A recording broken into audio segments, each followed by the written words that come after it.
ઓમ નમો ભગવતે વાસુદેવાય। મિત્રો, ફરી એકવાર આપનું હાર્દિક સ્વાગત છે અમારી આ ચેનલ સંપૂર્ણ જ્ઞાન ગુજરાતીમાં। મિત્રો, ભગવદ્ ગીતાની યાત્રામાં આપણે અત્યાર સુધી આવી પહોંચ્યા છીએ ભગવદ્ ગીતાના અધ્યાય 12 સુધી। જો તમે 1 થી 11 અધ્યાયનું શ્રવણ ન કર્યું હોય, તેનો પાઠ ન કર્યો હોય, તો તે તમે અમારી ચેનલ ઉપર વિડીયો અપલોડ છે, તો એ વિડીયો તમે જરૂર જુઓ અને ભગવદ્ ગીતાના સંપૂર્ણ સારને પોતાના જીવનમાં ઉતારો। તો આજે આપણે સાંભળવાના છીએ ભગવદ્ ગીતાનો 12મો અધ્યાય, ભક્તિ યોગ। આ લઘુ અધ્યાયમાં આધ્યાત્મક સાધનાઓના અન્ય સર્વ પ્રકારોની તુલનામાં પ્રેમા ભક્તિ માર્ગની સર્વોત્કૃષ્ટતા ઉપર પ્રકાશ ફેલાવવામાં આવ્યો છે। તેનો પ્રારંભ અર્જુન દ્વારા શ્રી કૃષ્ણને પૂછવામાં આવેલા પ્રશ્ન સાથે થાય છે કે તેઓ યોગમાં પૂર્ણ કોને માને છે? તેઓ કે જે ભગવાનના સાકાર સ્વરૂપની ભક્તિ કરે છે, કે પછી તેઓ કે જે નિરાકાર બ્રહ્મની ઉપાસના કરે છે? શ્રી કૃષ્ણ જણાવે છે કે બંને માર્ગ ભગવત પ્રાપ્તિની દિશામાં અગ્રેસર કરનારા છે, પરંતુ તેઓ તેમના સાકાર સ્વરૂપના ભક્તોનું શ્રેષ્ઠ યોગી તરીકે સન્માન કરે છે। તેઓ સ્પષ્ટ કરે છે કે મૂર્ત શરીરધારીઓ માટે તેમના નિરાકાર અપ્રકટ સ્વરૂપનું ધ્યાન ધરવું કષ્ટથી પૂર્ણ અને અત્યંત કઠિન છે, પરંતુ સાકાર સ્વરૂપના ભક્તો તેમની ચેતના સાથે ભગવાનમાં વિલીન થઈને તથા તેમના સર્વ કર્મો ભગવાનને સમર્પિત કરીને સુગમતાથી જન્મ અને મૃત્યુના ચક્રમાંથી મુક્ત થઈ જાય છે। આમ શ્રી કૃષ્ણ અર્જુનને તેની બુદ્ધિ તેમને સમર્પિત કરવા અને તેના મનને કેવળ તેમની અનન્ય પ્રેમા ભક્તિમાં સ્થિત કરવાનો ઉપદેશ આપે છે। જો કે પ્રિય, આવો પ્રેમ સંઘર્ષ કરતા જીવનને પ્રાપ્ત થતો નથી, તેથી શ્રી કૃષ્ણ અન્ય વિકલ્પો પ્રસ્તુત કરે છે અને જણાવે છે કે જો અર્જુન શીઘ્રતાપૂર્ણ મનને ભગવાનમાં લીન કરી દેવાની અવસ્થાને ન પહોંચી શકે, તો તેણે નિરંતર સાધના દ્વારા પૂર્ણતાની અવસ્થાએ પહોંચવાનો પ્રયાસ કરવો જોઈએ। ભક્તિ એ કોઈ રહસ્યમય ઉપહાર નથી, નિયમિત પ્રયાસો દ્વારા તેનું સંવર્ધન કરી શકાય છે। જો અર્જુન આટલું પણ ન કરી શકે તો પણ તેને પરાજય સ્વીકારવો ન જોઈએ, પરંતુ તેણે ભગવાનની પ્રસન્નતા માટે ભક્તિયુક્ત કર્તવ્યનું પાલન કરવું જોઈએ। જો આ પણ શક્ય ન હોય તો તેણે કેવળ તેના કર્મોના ફળોનો ત્યાગ કરીને સ્વમાં સ્થિત થવું જોઈએ। પશ્ચાત તેઓ સ્પષ્ટ કરે છે કે યાંત્રિક સાધનાની તુલનામાં જ્ઞાનનું સંવર્ધન શ્રેષ્ઠ છે, જ્ઞાન કરતાં ધ્યાન શ્રેષ્ઠ છે, અને ધ્યાનની તુલનામાં કર્મોના ફળોનો ત્યાગ શ્રેષ્ઠ છે, જેનાથી તુરંત શાંતિ પ્રાપ્ત થાય છે। આ અધ્યાયના અન્ય શ્લોકો ભગવાનના પ્રેમી ભક્તોના અદ્ભુત ગુણોનું વર્ણન કરે છે, જે ભગવાનને અતિ પ્રિય છે। તો મિત્રો, હજી સુધી તમે અમારા વિડીયોને લાઇક ન કરી હોય તો લાઇક કરી લેજો, જેથી ભગવાન શ્રી કૃષ્ણની કૃપા હંમેશા તમારા ઉપર બની રહે। અર્જુન આગળ ભગવાન કૃષ્ણને પૂછે છે કે જેઓ આપના સાકાર સ્વરૂપ પ્રત્યે શ્રદ્ધાપૂર્વક સમર્પિત છે અને જેઓ આપના નિરાકાર બ્રહ્મ સ્વરૂપની ઉપાસના કરે છે, તે બંનેમાં આપ કોને યોગમાં અધિક પૂર્ણ માનો છો? આ સાંભળી પૂર્ણ પુરુષોત્તમ ભગવાન બોલ્યા કે જેઓ તેમનું મન મારામાં સ્થિત કરે છે અને સદા દ્રઢ શ્રદ્ધાપૂર્ણ મારામાં પરાયણ રહે છે, હું તેમને શ્રેષ્ઠતમ યોગી માનું છું। પરંતુ જે લોકો તેમની ઇન્દ્રિયોને સંયમિત કરીને તથા સર્વત્ર સમદર્શી બનીને પૂર્ણ સત્યના નિરાકાર બ્રહ્મની ઉપાસના કરે છે, કે જે અવિનાશી, અનિર્દેશ્ય, અપ્રકટ, સર્વવ્યાપક, અચિંત્ય, અપરિવર્તનીય, શાશ્વત તથા અવિચળ છે, તેવા લોકો પણ અન્ય જીવોના કલ્યાણમાં પરાયણ રહીને મને પ્રાપ્ત કરે છે। જે લોકોના મન ભગવાનના અપ્રકટ પાસા પ્રત્યે આસક્ત હોય છે, તેમના માટે ભગવદ અનુભૂતિનો માર્ગ કષ્ટોથી પૂર્ણ હોય છે।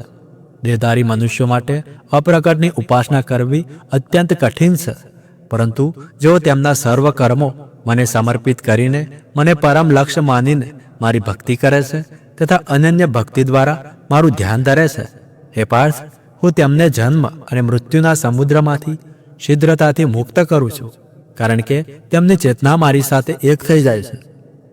તારા મનને કેવળ મારામાં સ્થિર કર તથા તારી બુદ્ધિને મને સમર્પિત કર, પશ્ચાત તું સદૈવ મારામાં નિવાસ કરીશ, આ અંગે કોઈ સંશય નથી। હે અર્જુન, જો તું તારું મન મારામાં અવિચળ રીતે સ્થિર કરવામાં અસમર્થ હોય તો સાંસારિક કાર્યકલાપોમાંથી મનને વિરક્ત કરીને નિરંતર મારું સ્મરણ કરવાનો અભ્યાસ કર। જો તું મારી ભક્તિપૂર્વક સ્મરણ સાધના માટે અસમર્થ હોય તો તું કેવળ મારા માટે કાર્ય કર। એ પ્રમાણે મારા અર્થે ભક્તિપૂર્ણ સેવાના પાલન દ્વારા તું પૂર્ણતાથી અવસ્થાને પ્રાપ્ત કરીશ। જો તું ભક્તિપૂર્ણ થઈને મારા માટે કાર્ય કરવા માટે પણ અસમર્થ હોય તો તારા સર્વ કર્મોના ફળોનો ત્યાગ કરવાનો પ્રયત્ન કર અને આત્મસ્થિત થા. યાંત્રિક સાધના કરતાં જ્ઞાન શ્રેષ્ઠ છે. જ્ઞાનથી ધ્યાન શ્રેષ્ઠ છે. ધ્યાન કરતાં કર્મના ફળોનો ત્યાગ કરવો શ્રેષ્ઠ છે, કારણ કે આવા ત્યાગથી મનને શીઘ્ર શાંતિ પ્રાપ્ત થાય છે.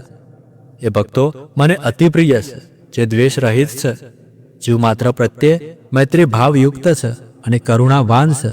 તેઓ સ્વામિત્વની આસક્તિ અને મિથ્યાભિમાનથી મુક્ત હોય છે, સુખ અને દુઃખમાં સમાન રહે છે તથા સદા ક્ષમાશીલ રહે છે. તેઓ સદૈવ સંતુષ્ટ રહે છે. ભક્તિપૂર્વક મારામાં દ્રઢ રીતે એક્ય સાધે છે. આત્મસંયમી, કૃતનિશ્ચયી તથા મન અને બુદ્ધિથી મને સમર્પિત હોય છે. જે લોકો કોઈને ત્રાસ આપવાનું કારણ બનતા નથી અને જે કોઈથી ઉદ્ગતિ પણ થતા નથી, જે સુખ તથા દુઃખમાં સંભાવ રહે છે અને ભય તેમજ ચિંતાથી મુક્ત હોય છે, એવા ભક્તો મને અત્યંત પ્રિય છે. જેઓ સંસારી પ્રલોભોના પ્રત્યે ઉદાસીન છે, આંતરિક અને બાહ્ય રીતે શુદ્ધ, નિપુણ, ચિંતામુક્ત, કષ્ટમુક્ત તથા સર્વ પ્રયત્નોમાં સ્વાર્થ રહિત છે, એવા મારા ભક્તો મને અત્યંત પ્રિય છે. જે ઐહિક સુખથી હર્ષ પામતો નથી કે સાંસારિક દુઃખમાં નિરાશ થતો નથી, જે હાનિ માટે શોક કરતો નથી કે કંઈ મેળવવા માટે લાલચી થતો નથી, જે શુભ તથા અશુભ બંને કર્મોનો ત્યાગ કરે છે, એવા મનુષ્યો જે ભક્તિથી પરિપૂર્ણ છે, તેઓ મને અત્યંત પ્રિય છે. જે લોકો મિત્ર અને શત્રુ પ્રત્યે સમાન રહે છે, સન્માન તથા અપમાનમાં, ઠંડી અને ગરમીમાં, સુખ અને દુઃખમાં સમભાવયુક્ત રહે છે તથા કુસંગથી સદા અળગો રહે છે, જે પ્રશંસા તથા નિંદાને એક સમાન સ્વીકારે છે, જે મૌન ચિંતનમાં લીન રહે છે, જીવનમાં જે કંઈ પ્રાપ્ત થાય તેનાથી સંતુષ્ટ રહે છે, નિવાસસ્થાન પ્રત્યે આસક્તિ રહિત છે, જેની મતિ દ્રઢપણે મારામાં સ્થિર છે તથા જેઓ મારી ભક્તિથી પરિપૂર્ણ છે, તેવા મનુષ્યો મને અત્યંત પ્રિય છે. તો મિત્રો, આજે આપણે ભગવાન શ્રી કૃષ્ણના અત્યંત મીઠા અને હૃદયસ્પર્શી ઉપદેશ અધ્યાય 12 ભક્તિ યોગનો દિવ્ય શ્રવણ પૂર્ણ કર્યું. અધ્યાય આપણને બતાવે છે કે ભગવાન સુધી પહોંચવાનો સૌથી સહેલો અને સૌથી સુંદર માર્ગ ભક્તિનો માર્ગ છે. ભક્તિ એટલે શુદ્ધ હૃદય, અહંકારથી મુક્ત મન, સાચા પ્રેમનું સમર્પણ અને દરેક પરિસ્થિતિમાં ભગવાન સાથેની એકાગ્રતા. ભગવાન કહે છે, જે વ્યક્તિ મન, વાણી, કર્મથી મને યાદ કરે છે, મારા પર વિશ્વાસ રાખે છે, કોઈનો દ્વેષ કરતો નથી, ક્ષમા, શાંતિ, કરુણા અને નમ્રતા ધરાવે છે, તે મારો અતિ પ્રિય ભક્ત છે. મિત્રો, અધ્યાય 12 આપણને શીખવે છે કે ભગવાનને પ્રાર્થનાથી નહીં પણ હૃદયની શુદ્ધતાથી પ્રસન્ન કરી શકાય. આ અધ્યાય સાંભળવાથી માનસિક શાંતિ મળે છે, હૃદય હળવું બને છે અને જીવનમાં ભક્તિનું દીપક પ્રગટે છે. જો આજનો પાઠ તમારા હૃદયને સ્પર્શી ગયો હોય, તમને પ્રેરણા આપી હોય અથવા તમારા મનમાં શાંતિ ઉતારી હોય, તો જાણજો કે ભગવાન શ્રી કૃષ્ણની કૃપા આપના જીવનમાં પ્રવેશી છે. મિત્રો, ભગવાન શ્રી કૃષ્ણની એવી જ દિવ્ય કૃપા સદાય તમારા પરિવાર ઉપર બની રહે. મિત્રો, જો આ પ્રવચન તમને ગમ્યું હોય તો લાઈક, શેર અને સબસ્ક્રાઇબ કરીને આ આધ્યાત્મિક યાત્રામાં અમારો સાથ આપો. ફરી મળીએ ભગવદ્ ગીતાના આગળના અધ્યાય સાથે. ત્યાર સુધી ધન્યવાદ. જય શ્રી કૃષ્ણ.